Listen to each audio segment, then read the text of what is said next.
Morning from Srinagar. আজকে day 3। আজকে আমরা যাচ্ছি গুলমার্গের উদ্দেশ্যে, কিন্তু ব্যাপারটা হলো আজকে তো এখানে ঈদ, তো গুলমার্গে যেটা মেন আকর্ষণ সেটা হলো গন্ডোলা রাইড, যেটা আমাদের টিকিট কাটা রয়েছে, কিন্তু আজকে মেবি গন্ডোলা বন্ধ। তাও আজকে আমরা যাচ্ছি, বুঝতে পারছি না কি হবে, তাও আজকে আমরা দেখি কি হয় গিয়ে। চলো। আমরা গন্ডোলা কেবল কারের জন্য টিকিট কেটেছিলাম ওই 30শে মার্চ। তো টিকিট কাটাটাও একটা ঝক্কির ব্যাপার ছিল। টিকিটটা তো আমরা পাচ্ছিলাম না, যে স্লটই বুক করতে যাচ্ছিলাম দেখাচ্ছিল সোল্ড আউট, আর কয়েক সেকেন্ডে সোল্ড আউট হয়ে যাচ্ছিল। তো আমরা তখন মেবি কোনো একটা স্টেশনে ছিলাম, আমরা স্টেশনে বসে বসেই 3-4 জনে মিলে টিকিটটা বুক করার চেষ্টা করি। যাই হোক, মানে চেষ্টা ব্যর্থ হয়নি, টিকিট অবশেষে কাটতে পেরেছিলাম। আমাদের কাশ্মীর সিরিজের প্রথম ভিডিওগুলো যদি না দেখে থাকেন, সেটার লিঙ্ক ভিডিওর ওপরে এবং ডেসক্রিপশানে দেওয়া রইল। শ্রীনগর থেকে গুলমার্গের দূরত্ব 51 কিলোমিটার। বছরের বিভিন্ন সময় দেশের বিভিন্ন জায়গা থেকে গুলমার্গের এই সৌন্দর্য উপভোগ করতে আসেন বহু ভ্রমণপিপাসু মানুষেরা। গুলমার্গের এই সিনিক বিউটি আর ব্যাকড্রপে হিমালয় পর্বতমালা জাস্ট অসাধারণ। আর এর সঙ্গে যুক্ত হয়েছে গন্ডোলা কেবল কার, ওয়ার্ল্ডের হাইয়েস্ট কেবল কার।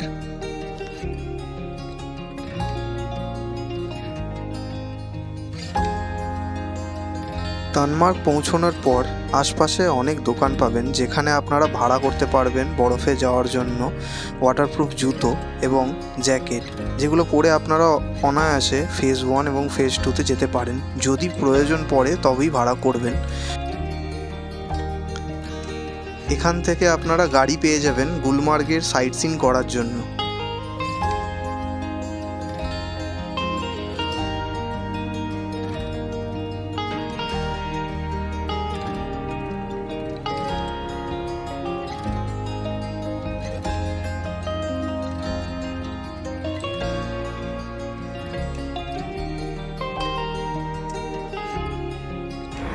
অবশেষে আমরা গুলমার্গ পৌঁছেছি।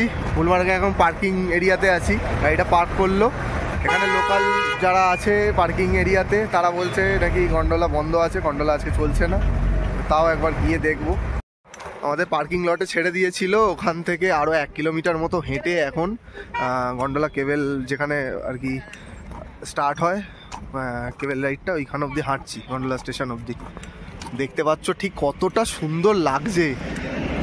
এখন এপ্রিলের আজকে 10 তারিখ। আজকে এখনও ফেজ 1-এও বরফ আছে, ফেজ 2 তো ছেড়েই দাও, বরফে পুরো ঢাকা। ফেজ 1-এতেও বরফ আছে, আমি দেখতে পাচ্ছি।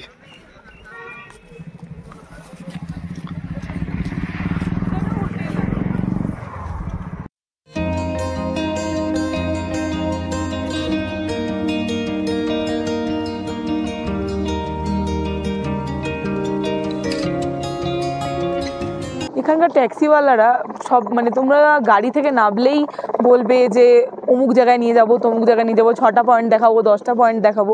এসব একদম প্রলোভনে ভুলবে না, ঠিক আছে? যদি গন্ডোলা বুক করাই থাকে তাহলে জাস্ট একটু হেঁটে গন্ডোলা অবধি চলে যাবে, গন্ডোলা স্টেশন অবধি চলে যাবে, এমন কিছু দূর নয়, খুব সুন্দর লাগবে, বরফ দেখতে দেখতে চলে যাবে।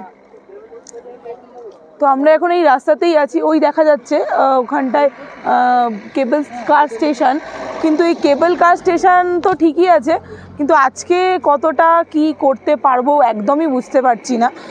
সবাই বলছে আজকে বন্ধ, কিন্তু আদৌ বন্ধ কিনা ওই জায়গাটা অবধি পৌঁছলেই বুঝতে পারবো। আর আমাদের কাছে মেসেজ আসবে বলা হয়েছিল যে যদি বন্ধ হয় তাহলে আগে থেকে জানিয়ে দেওয়া হবে এবং পার্শিয়ালি ব্যাপারটা ওই টিকিটের অ্যামাউন্টটা রিফান্ড করে দেওয়া হবে। তো ঠিক আছে, রিফান্ড করে দেওয়া হবে, কিন্তু যে ক্যান্সেল হয়েছে সেটাও কিন্তু আমাদের জানানো হয়নি। তো সেই জন্যই আমরা এখানে এসেছি, যদি চালু থাকে সেই আশায়। তো দারুণ চারিদিকে যেটুকু বরফ রয়েছে, খুবই ভালো লাগছে দেখতে।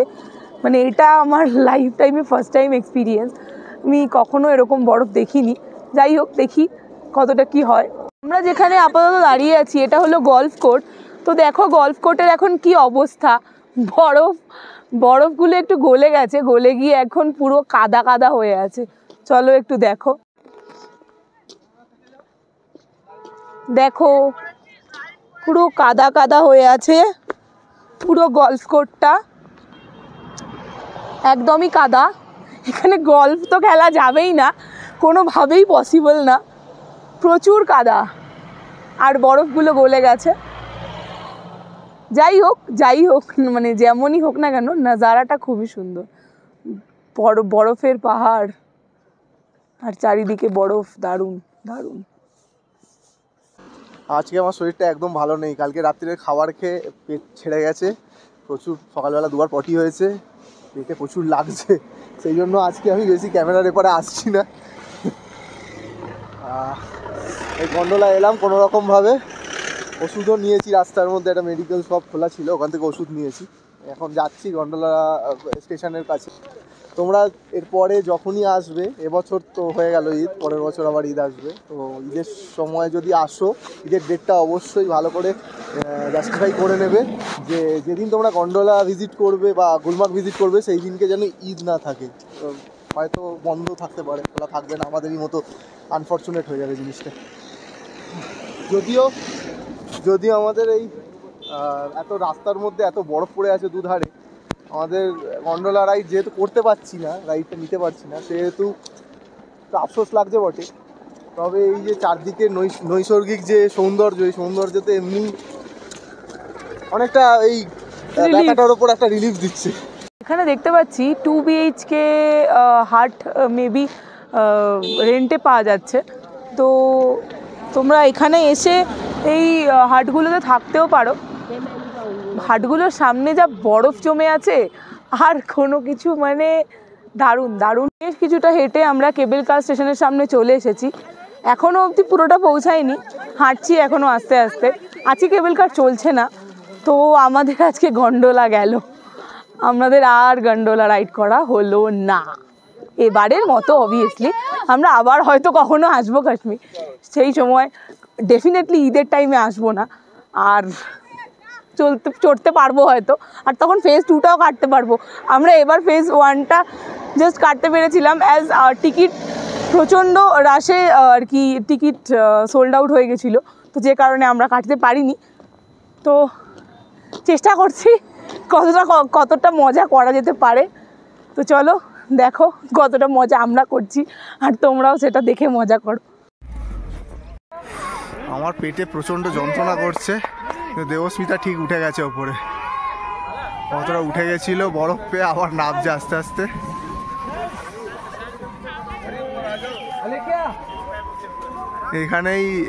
এখানেই এরা স্লেজিং করাচ্ছে, ঠিক আছে, যেহেতু ফেজ 1 বন্ধ, তো এখানেই সব দুধের সাথে ঘোলে মিটিয়ে নিচ্ছে কোনো রকমভাবে।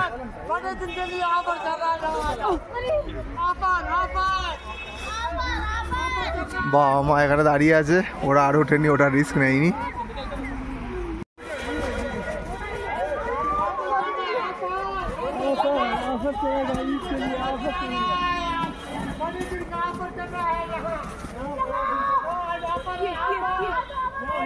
এই দুধের সাথে গোলে মেটাচ্ছিলাম, এখান থেকে একটু ওপরের দিকে উঠেছিলাম, ভিডিও করে দিয়েছিল, তো সেই ভিডিওর ক্লিপটা আমি অ্যাড করে দেবো। ওই আর কি দুধের সাথে গোলে মেটানো, এই একটু বরফ রয়েছে, এখান থেকেই ওপর দিকে একটু হেঁটে গেছিলাম। এখন দেখি আবার ওর শরীরটা কি অবস্থায় আছে।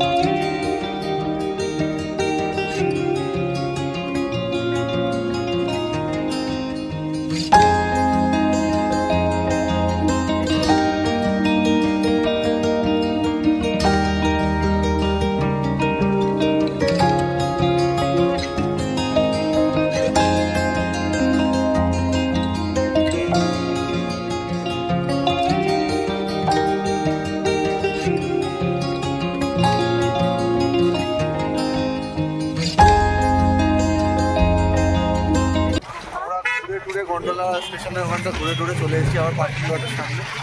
এখন বাজে 3:30, না 3:30 না, এখন বাজে 3টে। আর আমাদের ড্রাইভার আসছে, কল করেছি। আর এখানে এখন তুষারপাত আর বৃষ্টি দুটোই হচ্ছে, বরফ পড়ছে ছোট্ট ছোট্ট, দেখাচ্ছি তোমার। এই দেখো তোমরা দেখতে পাচ্ছ দেবস্মিতার জ্যাকেটের উপর বরফ পড়েছে। দারুণ ওয়েদার, গন্ডোলা রাইড হলো না, ঠিক আছে, কোনো অসুবিধা নেই, আমরা অনেক মজা করেছি। দেখে নিয়েছি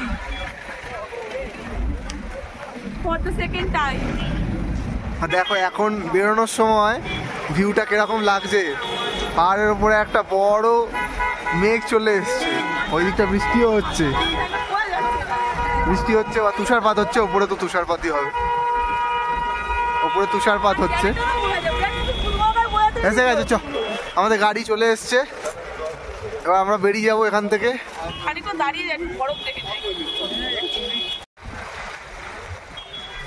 খুব টেন্সড হয়ে পড়েছিলাম, এনার খুব শরীর খারাপ করছিল। তারপর স্থানীয় একটা হসপিটাল টাইপের ছিল যেখানে ডক্টর ছিলেন, তো ওনাকে দেখানোর পর উনি কিছু মেডিসিন দিলেন, ইঞ্জেকশন দিলেন, এখনও অনেক বেটার ফিল করছে। তো যেটা প্রাপ্তি, মানে খুব বেশি প্রাপ্তি, সেটা হলো তুষারপাত। গন্ডোলা হয়নি তো কি আছে, বরফ দেখেছি এবং তুষারপাতও দেখছি। ফিলিং মানে খুব খুব খুব ভালো। এই তালা কতটা বরফ পড়লো, ইয়ে। চলো দেখুন কি সুন্দর তুষারপাত হচ্ছে। আমরা গুলমার্গ থেকে নেমে আসছি, গাড়িতে আছি, বাইরে সুন্দর তুষারপাত দেখতে পাচ্ছি।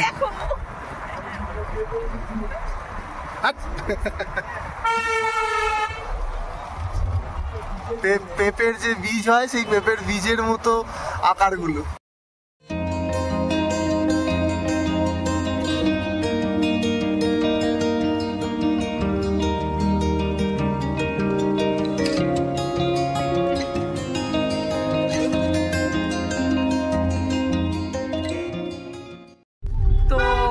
আমরা অনেকটা তুষারপাত এনজয় করার পর আমরা এখন যাচ্ছি বাড়ির উদ্দেশ্যে, মানে গেস্ট হাউসের উদ্দেশ্যে।